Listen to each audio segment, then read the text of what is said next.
If you want to close your eyes and say, what would a beautiful place look like, and open your eyes, this would be it. The natural landscape, the birds, the flowers, the animals, all in unison, and people that are here. It's truly a remarkable place.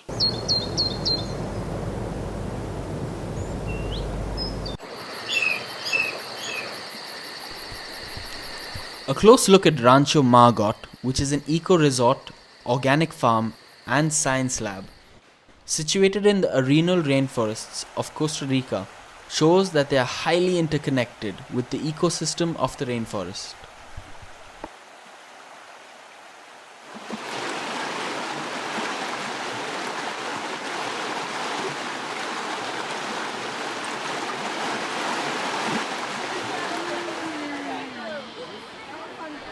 These students are on the lookout for decomposing leaves during an eco-literacy workshop in Rancho Margot in order to extract useful bacteria from the leaves, which can be used for various processes in the ranch.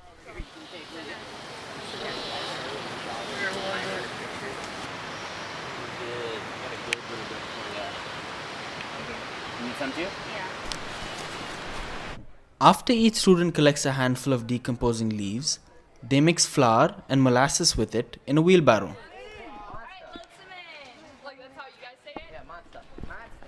They fill a bucket with the mixture and tamp it down. And then they seal the bucket airtight to let the anaerobic bacteria reproduce. The rainforests aid the precipitation cycle.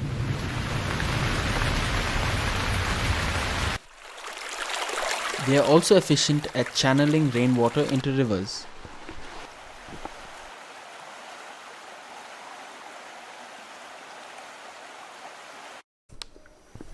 A tree like this can retain a huge amount of water, which evaporates into the air, aiding the precipitation cycle.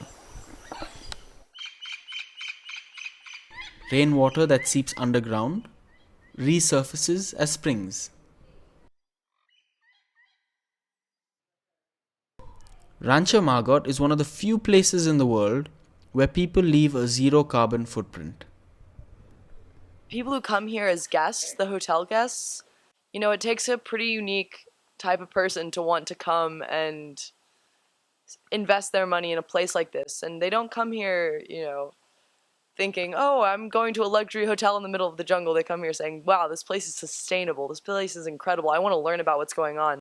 I think the farm's amazing. I love the fact that it has a whole bunch of resources and it's able to use all of them in a different way, such as the water and being able to reuse the manure. Yeah, I just love it. I love the fact that it's very go green, and being someone from the city, it just makes you rethink about how we use our sources and how wasteful we kind of are. Water sources, I think, is a great example. There's a large river up on the mountainsides and next to the valley where the ranch is, and this river comes down and we harness that natural water source, and that is the water that provides for all the needs of the ranch, as far as it's the water that goes to our hydro generators for electricity.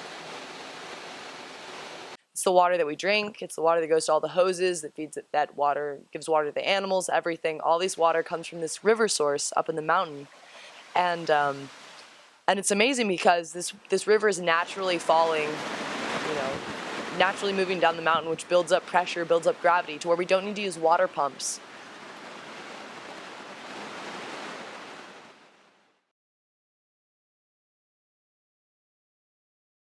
So something else that we experienced at Rancho Margot, which I thought really stood out, was the use of permaculture. And permaculture is the idea that you're creating a sort of permanent agriculture, one that is sustainable and you can take from cradle to cradle. So examples here that I thought really stood out was using the animals. I mean, they don't just use the animals for the meat and for their byproducts like milk and eggs, but they also use the manure. They'll take that manure here, and it either can go two directions. I've seen it to where they will send it to a methane digester, so that manure is now an input for the methane digester.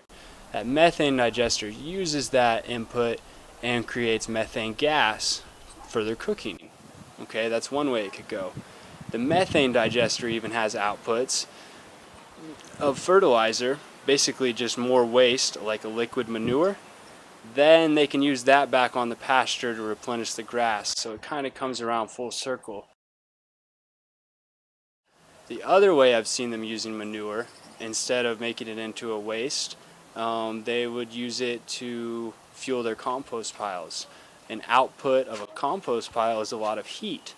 So not only would they use the compost to apply back to their gardens to maintain fertility, but they're taking the output of heat from that compost pile and they're heating their hot water. So as you can see, outputs of one element are becoming inputs of another.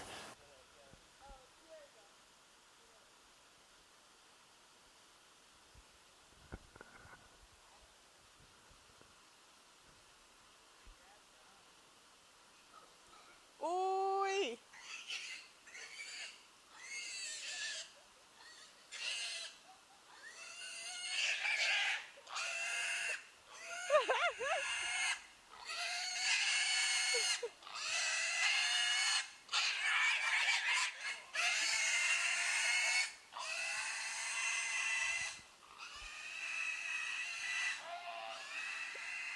There are many ecosystems within what we do at Rancho Margot.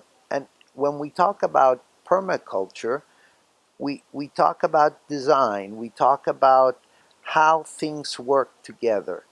And, and I think that at Rancho Margot is one of the few places that I know where you have so many things working together using gravity to go ahead and have natural processes that take place where each one feeds the other. So it's a very sustainable type of development.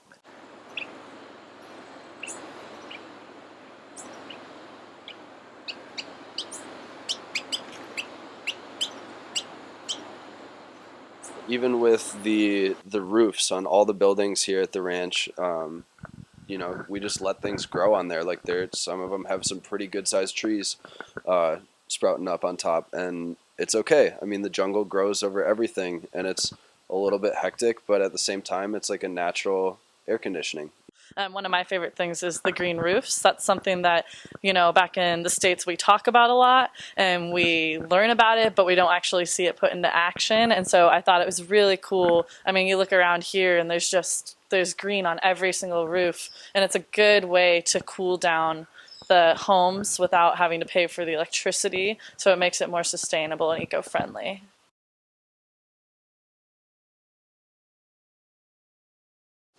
When we were building these terraces in the garden to slow down the water, it took probably like a week or a week and a half. Every day we would have little leaks or breaks where the water would wash it out, or something would go wrong, or something wasn't level, and so we ended up redoing them many times, and that was somewhat frustrating at times, but at the same time I think it illustrated a really cool point, because sustainability is not it's not this climb to a plateau where it's perfectly everything is perfect. It's a constant improvement, and it's constantly changing things for the better, and asking questions, and restructuring the processes and the systems that are in place.